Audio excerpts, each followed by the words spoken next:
Okay. Hello. Uh, wow. This will be the longest I have ever spoken in a CoDA meeting. I've certainly spoken longer outside of CoDA. And I'm just going to say out loud, because saying it changes it, that I'm a little intimidated by the prospect, but there's so many friendly faces, I'm going to roll with it and see what happens. I appreciate the opportunity to be here. I'm honored to have been asked to speak. One of the people who asked me to speak mentioned the topic of sponsorship, so I will be speaking about sponsorship tonight.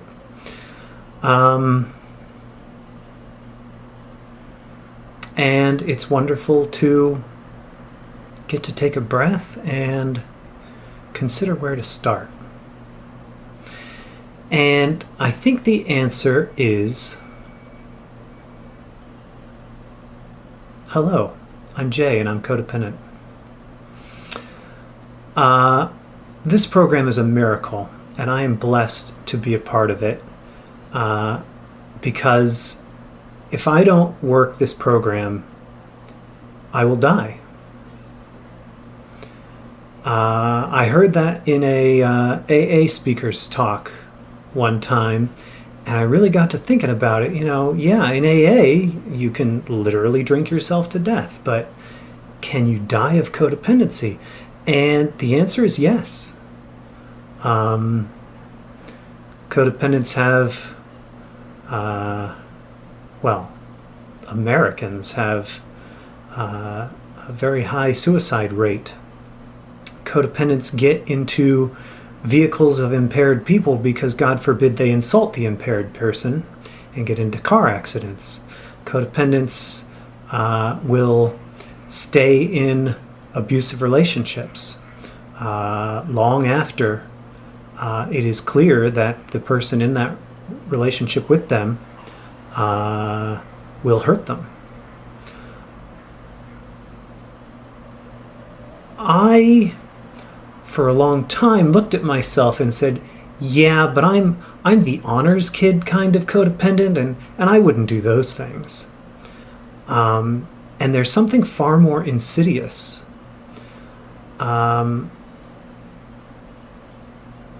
We talk about in the, I think it's the welcome, but it could be the preamble, that we had learned to survive life, but in CoDA we're learning to live life. And when I think about,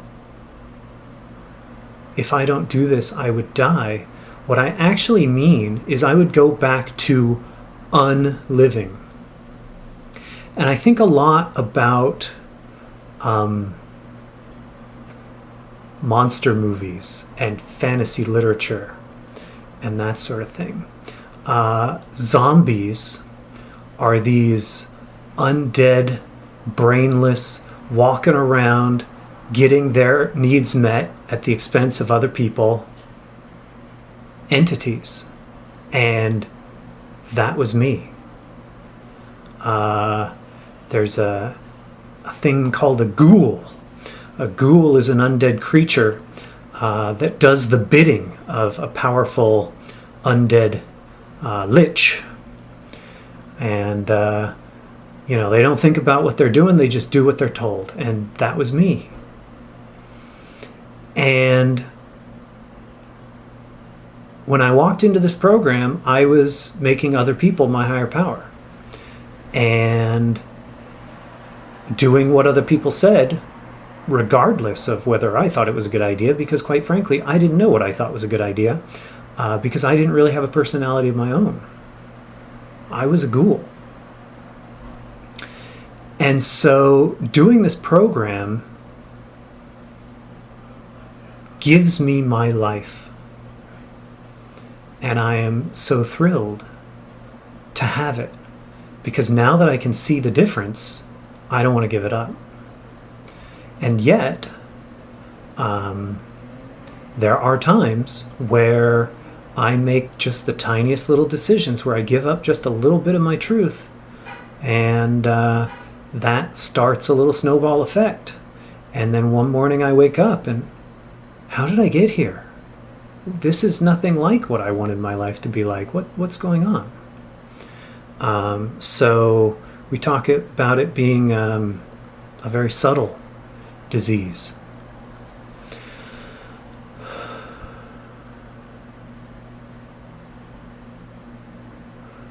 How did I get that way? For me,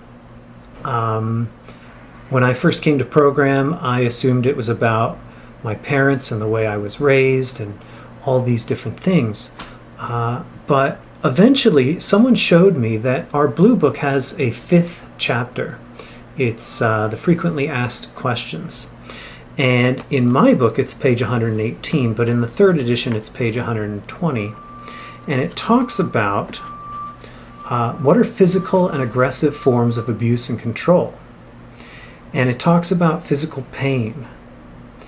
And I remember being spanked as a child to get me to do the things that my parents believed would make me acceptable to them, to society.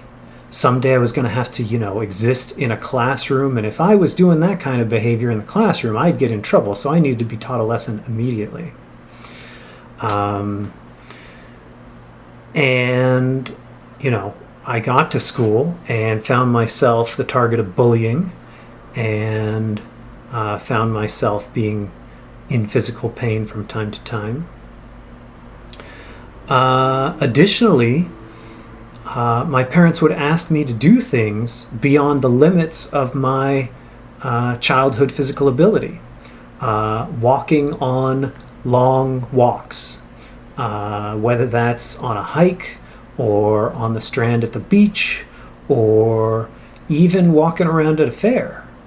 My tiny legs were doing 2, 3, 4 steps for every one that the adults were doing.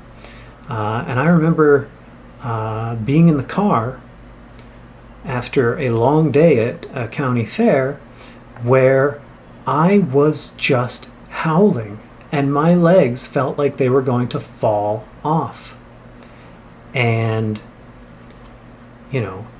one way of looking at it is, well, yeah, kids are going to do that and they're going to get cramps or whatever, and that's going to happen. But also, it wasn't really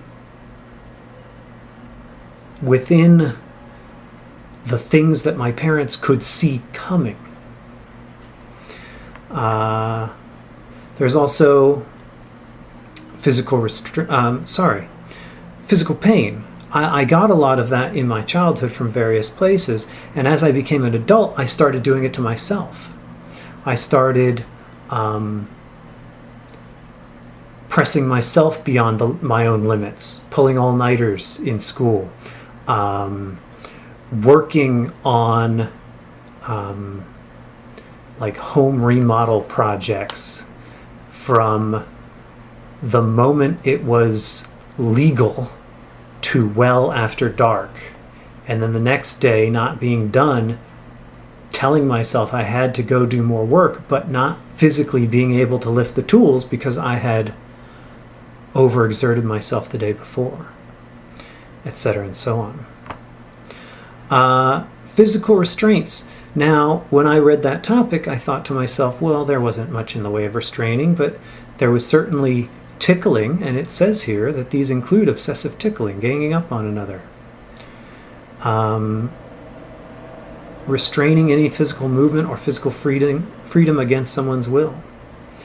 There wasn't much of that, but there wasn't none of that. And the third thing for physical is sexual touch. What year is it now? About 5-6 years ago, I found a therapist who was willing to be assertive with me and talk about how I had a lot of the symptoms and signs of sexual childhood trauma. And I looked those up and looked at a list and, oh, yep, that's me, oh, that's me, oh. well, that's not really me. Oh, but that's me. Ugh. And that's me, and that's me, and that. And I was at a crossroads. I could admit to myself that I didn't have any memories of childhood sexual abuse, but that I had signs and symptoms. And using that admission, I could decide to treat myself like a person who experienced childhood sexual abuse. Allow myself to go to therapy. Allow myself to read books and talk in meetings and give myself the gift of recovery. And because I did that, I grew. I got to be honest with myself. And as a result, I felt better in my own skin. It was amazing. I still haven't had any concrete memories, and at some point my higher power might decide that it's time for me to have those. But for now, I get to continue to give myself the self-care that I need. The book also talks about non-physical and passive forms of abuse and control. Criticism, verbal abuse, misrepresenting, dominating, suppressing others emotionally, denying self-care, financial constraints, and power tactics. And every single one of those shows up in my childhood. Every single one of those, when I walked into this program, I was doing to myself. I was taught in childhood that I was not worth spending a lot of money on, except for really, really sure necessities. I witnessed my parents not taking themselves to the doctor when they needed it because they could take care of themselves. And I learned that, if you want to be tough, you don't take yourself to the doctor. And I learned from looking at this list that that was not the healthiest thing for me to do. A much healthier thing for me to do is to take care of myself. And so that's where I came from.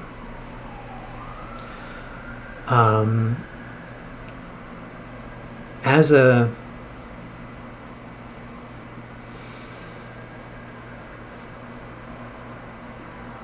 sensitive child, as an emotional child, I found myself surrounded by people who were either not in touch with their own emotions or who didn't have any tools to deal with those emotions, or both. And I quickly learned that going to other people to try and figure out how to name my emotions, process my emotions, recontextualize my emotions, I wasn't going to get what I was looking for. And in fact, I was going to be told that asking these questions was wrong or bad. And so I learned that I had to figure all this stuff out on my own, that I was not going to get help. And that led me to isolate. It led me to have issues with authority. It led me to continue to make self-harmful decisions. So when I came to program, one of the things that I was told was that sponsorship was a good idea, that reach out calls were a good idea. But from a lifetime of not reaching out, I didn't trust it, because my whole life I hadn't found anybody who could help me. So why would I be able to find people who could help me in this meeting, with these people, in this situation? Why is this different? And I got the opportunity to learn that this was different, that these people could be trusted, that I could behave differently in these meetings. But it took a while. And I used to be upset with myself for how long I spent not trusting. But then I realized I could turn that around and say, despite everything that I had lived through, I made the choice to accept this program, accept the terms of this program, and allow myself to be open to the gifts of this program. And I was proud of myself for doing it. And all of a sudden that recontextualized everything.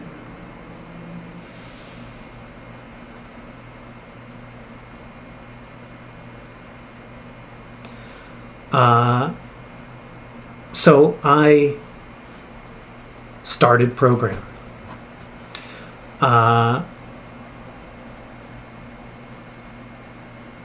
As I learned about this program and the steps, I discovered that one of the ways that steps could be worked was in a step study. And a step study sounded very good to me because I could skip the sponsor thing. I could not make someone an authority over me, because that's what I thought sponsorship was. And instead I could work with this group of people in the step study and work the steps. And so after talking to some people and finding out that a great way to start a step study is to announce at the end of a meeting, hey, I'd like to start a step study. If anybody else is interested, please let me know. And some other people came and talked to me and said they were interested. And eventually we got a group of, I don't know, maybe 10 or 12 people at the start. And we started having group consciences about what the step study would be like and how we'd run it. And the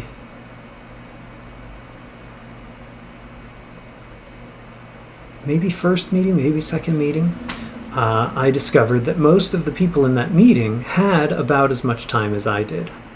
In fact, I was going on maybe 8 months at the time, and there was maybe 1 or 2 people who had a year, and a couple of people with 6 months, and a couple of newcomers. But I had learned about this higher power, and I knew that higher power was going to make things turn out the way that they were supposed to. And so we started doing work, and doing the steps sometimes brings up some childhood traumas, and there was some triggering between members and that sort of thing. And sometimes the questions for the steps get a little hard, and people decide that they will distract themselves or no longer show up or whatnot. And so when we ended step 3, we were at about 4 people. And when we ended step 3, we were at 3, sometimes 4 people. And I know that by step 6, we were down to 2. Me and another human. And we kind of became co-sponsors at that point, because we were in a 2-person step study. But I also had gotten a sponsor. And the way that I got a sponsor was in step 5, it told me that I was going to need to share what I had written in step 4 with another human being. And the book recommends a sponsor. And so I decided to call somebody from my main meeting and ask them to sponsor me. And I read my step 5 to them, and we talked from time to time after that. But my goodness, having said all those things that I was so very ashamed of to this person, I suddenly needed that person to no longer perceive me. I needed that person to frankly disappear.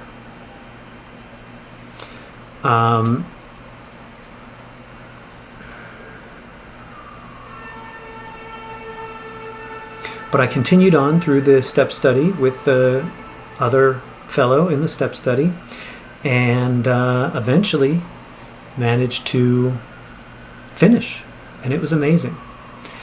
And the celebration we went on was wonderful. And we remained good friends for quite some time. And thank you, I hear that. I felt much better. I could see great progress in my life. I also was having new problems. One of the beautiful things about this program is my higher power will bring me a challenge as many times as it takes for me to learn a lesson. And once I've learned that lesson, for realsies, that problem stops happening. But now I'm in a new place, and I get new problems. And now my higher power is going to give me a new challenge for that new problem, as many times as it takes, until I've learned that new lesson. Until eventually I have problems in areas where I didn't even used to have areas. So, because I was having new problems in new areas, I heard about a tool. It was relatively new at the time. It was coming out of Northern California, and it was called something like 3 Steps in 30 Days. And it was question a day format where someone reads the question, I write the question, I journal for a finite amount of time, I think it was 20 or 30 minutes, and then I call that person back, read my answer, there might be some discussion, and then I get the next question. And so time had passed, and I was renewing a relationship with the person who I had asked to sponsor me originally, and I asked that person if they would be willing to work these 3 Steps in 30 Days questions. And I got a resounding yes. And I did that, and it was wonderful. And then I stopped at the end of the 3rd step because there were not more questions for a 4th step.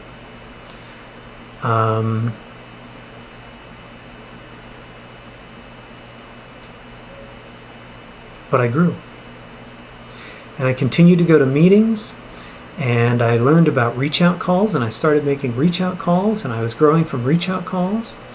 And then the person who was sponsoring me kind of wasn't very reachable anymore, and I decided to try getting a new sponsor. And that sponsor was very interested in talking about steps, and so I'd call once a week, and we'd talk about steps for about an hour. And then also once a week, since we shared a meeting, we'd get together about an hour before the meeting and take a walk and just talk about life and do a check-in. That was real nice, and that went on for a few years. And then that person moved very far away. And at the time, I didn't feel like I could have a relationship like that at that distance, which I find amusing now, because for a while I had a sponsee in Sweden, and I'm currently attending a meeting weekly in the UK, twice a week. So it's amazing what a little bit of technology can do to change the parameters of what I believe is possible. So I went on without a sponsor for a little while, and then I started having some big problems about year 7. And I keep hearing from people that, yeah, somewhere between year 5 and year 7, there's going to be a big crisis, and there's going to be a renewal and commitment to program. And it happened to me in about year 7. And what that looked like was my wife at the time was having a lot of trouble with my behavior. And my behavior was born out of my not attending meetings very often, not working with a sponsor, and going right back into codependency. And looking back, my wife was actually absolutely right. And I'm glad I was called on it. And in that moment, I realized how little of a support network I had. I had a list of people from meetings that I had had conversations with once or twice, but I didn't really have relationships with those people. Generally, I was calling those people when there was a problem. And I felt when I called them that I was being annoying, a disturbance, a burden. But I was in crisis. And so I was going to make calls until someone picked up the phone. And so I started going down the list and calling people. And the first person, it went to message, and I left a message. And I called the second person, I went to message. 3, 4, 5, 6, got down to like a 13th person before somebody picked up the phone. And I said, thank goodness, I'm having a crisis. I need somebody to help talk me down. And this person was patient and very kind, and I cried quite a bit. And during that call, I started receiving calls back. But I stayed on the current call, and at the end I asked the very important question, may I call you again? And I received a yes. And that was very important for me, because had I not asked that question, I probably would have convinced myself that I'm really only allowed to call this person maybe once a month, once every other month. But luckily, yes was the answer. Please call whenever you need. And it was wonderful to hear that. And then I was able to start calling people back who had called me back. And I continued to receive calls back from the messages I left in that moment for the next maybe 3 days. And it was incredible, because each time I received another call, I was in a new place. I had learned new things, I was applying new things, I was making amends, and my life was getting a little bit better. And it was incredible to me how much better and how quickly my life could get better just by talking to other people in program. Just by listening to the suggestions of the tools and using the tools. And I hear a voice in my head saying, yeah, and you were only 7 when you learned that. Thank you, voice. We don't abide sarcastic tones in this head anymore, but we can be gentle with that. If it took me 7 years to learn it, it took me 7 years to learn it. And that's okay. Because we're all doing this path in our own way, according to what we believe is possible, according to our childhood traumas. I needed to learn this lesson in the way I learned it.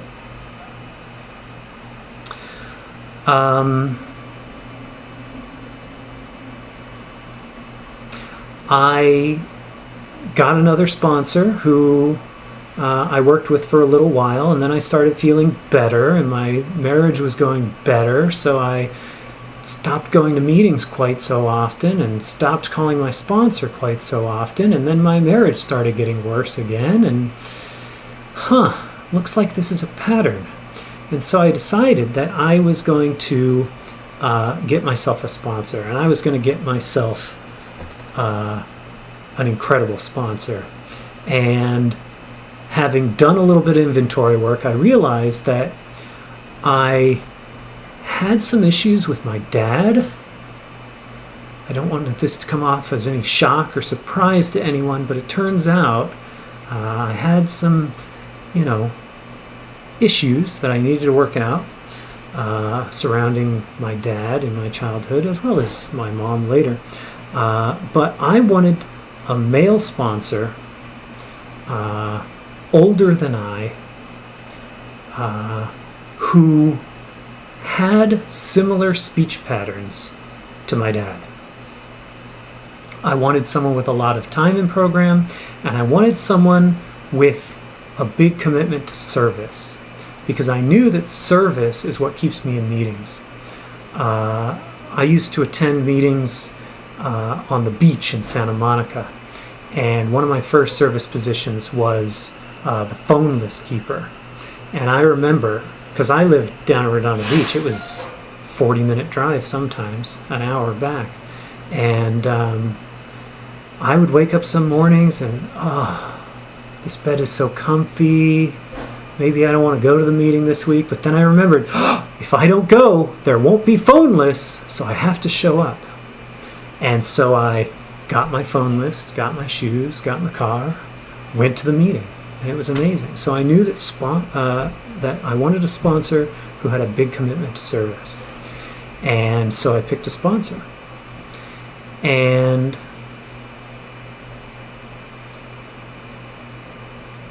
every time before that, whenever I asked someone to sponsor me, I would start crying. I wasn't able to get the words out because asking any human being for help was just such an emotional thing, because I so rarely did it. And I hadn't done any work on gender at the time, so I will say it this way. I, as a man, asking another man for help in this society held additional emotional weight. And the feeling of acceptance, yes, I'd be happy to sponsor you, was pretty amazing.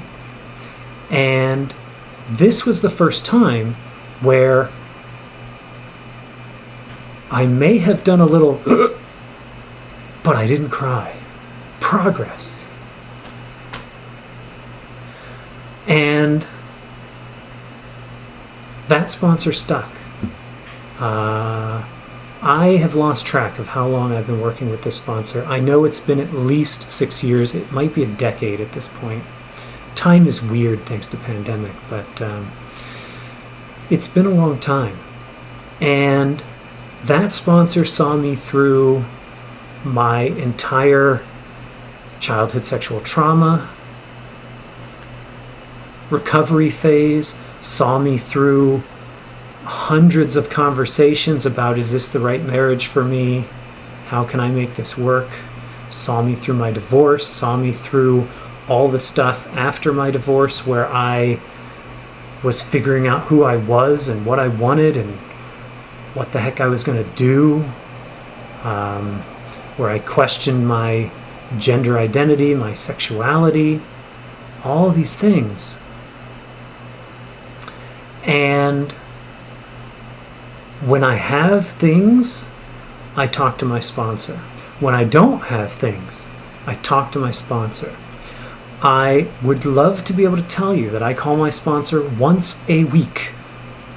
I do call my sponsor once every 12 days for sure, and most of the time once every 7 days. But there are gaps, and that's okay. Life on life's terms. I notice far quicker when my recovery is slipping, so that I can, and I have more tools available to me when I notice that on what I can do to get myself back on track. So I'm very happy about that. Somewhere in there, I started sponsoring. It may have been with the first sponsor. I remember working with a lot of people, and I remember getting a lot of calls or people walking up to me, hey, will you sponsor me? Absolutely, here's my number. And then never hearing from them again.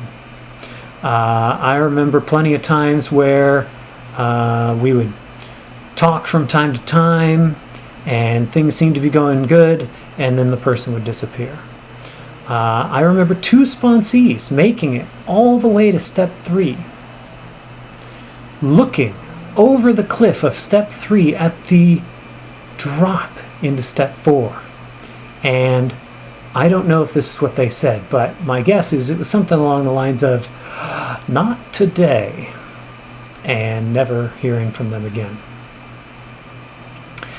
And I can't say why that happened. Could have been something about me. Could have been I wasn't ready. Could have been higher power wanted me to think a lot about steps 1 through 3. And once that was done, higher power said, all right, well, that's what you needed, Jay. It could have been any number of things. And I'm not in the business of taking other people's inventory. But I will say that a miracle occurred. A number of months before my divorce, I went out to Arizona for the 30th anniversary CoDA conference convention thing, and I attended a workshop, where the speaker was talking about how to use the blue book as a recipe for working the steps. And the presenter talked about the different ways that the book talks to us. It talks to us with warnings. It says things like, many of us think we can solve our problems by just trying harder or studying techniques to change people. And that to me is a warning. Hey, this is codependent. We think this, and it's not true. There are things in there that are the experience that we've had. There are warnings. There are suggestions. And there are we must statements. There are promises. There are prayers. There are little hints to future me for when I become a sponsor about sometimes some of the things that we're talking about might require the help of a professional, like a therapist or a lawyer. And it says that right in the book. And so the presenter talked about marking up the book in different colors, circling all the we musts, annotating in the margins, all this wonderful stuff. And it was incredible. I was so inspired. And I went home and I started calling people and telling them about this and asking them if they'd ever done it this way, and none of them had. And something clicked. It was amazing. Now, newcomers, what I'm about to say is not a good place to start, in my opinion. What clicked for me is eventually my sponsor is no longer in my head the person telling me what to do. My sponsor is the person supporting me as I decide how I'm going to work this program.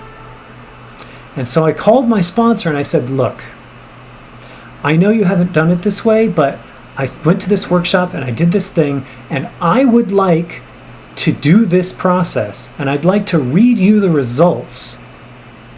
Is that acceptable to you? And my sponsor went, sure, this sounds great.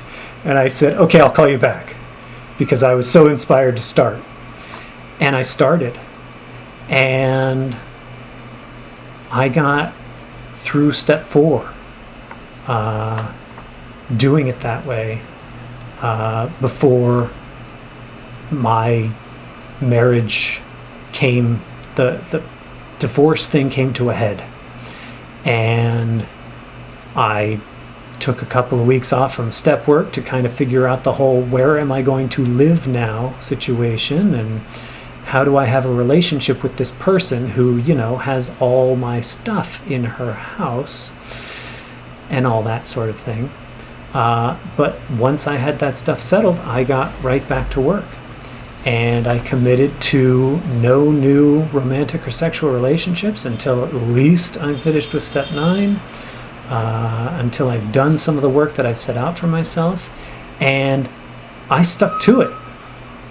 And these were rules that my sponsor did not set for me. These were rules that I set for myself. And so in that way, I now see that my sponsor is my sponsor, and I cannot do this work without my sponsor. I firmly believe that. Thank you. I've been saying this a lot. I think maybe I've decided that this is a way to ward it off, but I know that my higher power is too smart for this, but one day my sponsor is going to die, and I'm going to need a new sponsor. This sponsor is not the key to my recovery. A sponsor is very much the key to my recovery. I dictate my recovery. I figure out the path. I take suggestions, not just from my sponsor, but also from all the other people that I reach out to and trust their opinions and suggestions.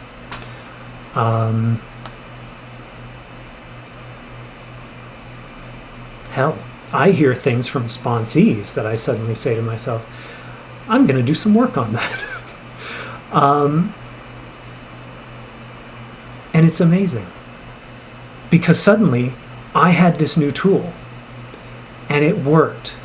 The difference between me on day one and me when I started working the steps according to the book, and me starting the steps in the book and ending the steps in the book, was incredible. I am ready to say here today, it was 5 times better.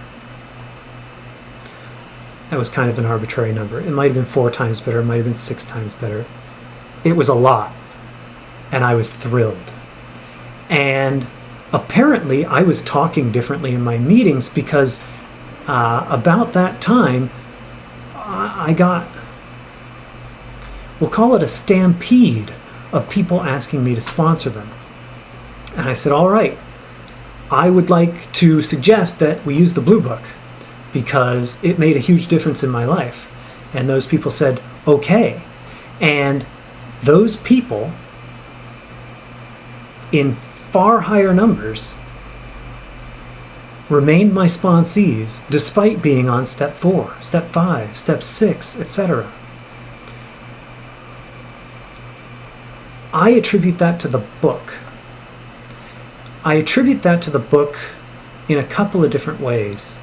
I think the most important one is when we first meet, I talk about how the book is the result of the group conscience.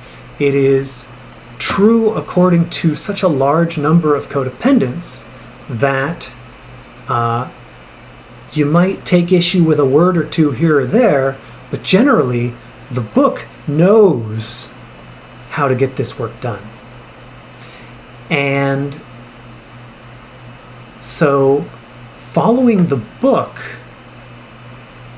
is different than following this rando that I picked in my desperation at the end of a meeting because, you know, one share was pretty good. And it allows me to say whole new things to my sponsees. Where I used to say, I don't think that's a good idea, I don't think it's going to work, I can now say, well, what does the book say about that? I can now say, what does the step you're currently on have to say about that? What do the steps and traditions have to say about that? And now it's not me being an authority. And if the person chooses to do what they want to do anyway, I cannot take that personally, because it's about the sponsee, it's not about me. I'm sure there are plenty of things that my sponsor watches me do and shakes his head a little bit and then just, okay, I'll still be here when, you know, you figure that one out. And it's great, because again, we're all working this program in our own way.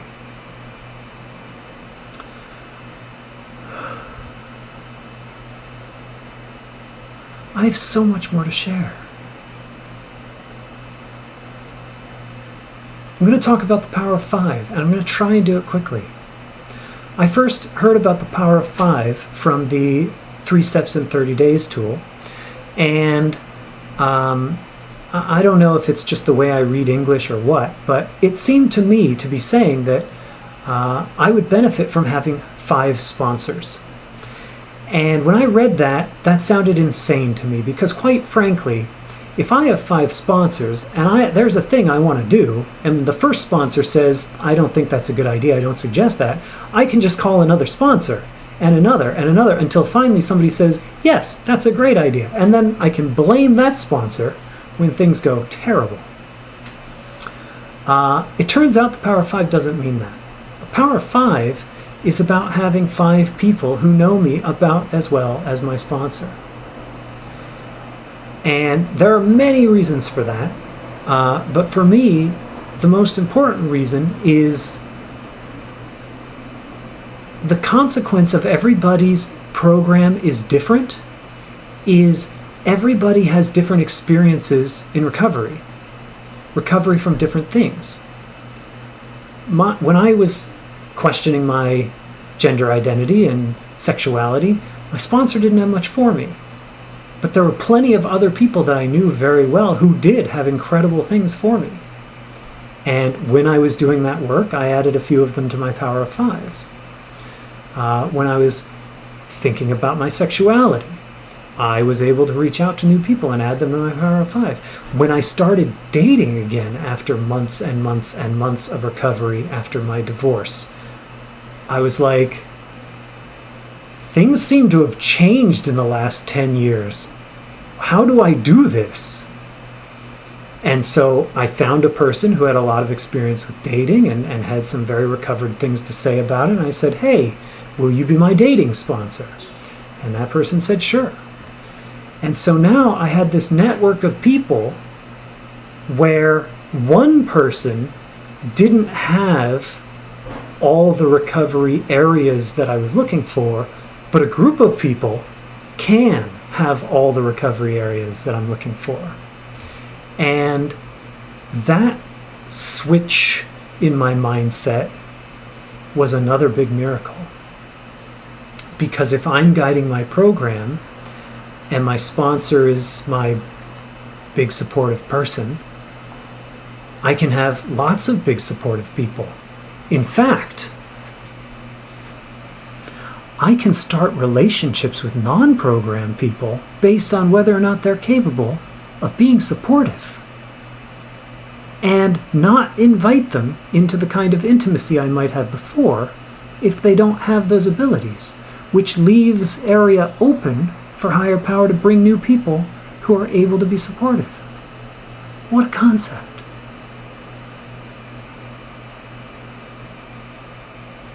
This program is a miracle. There's a bunch of stuff I still want to talk about. The fires of addiction, reach out calls, all sorts of things. I'm going to stop. Thank you so much for letting me share. It's been such an honor and a privilege.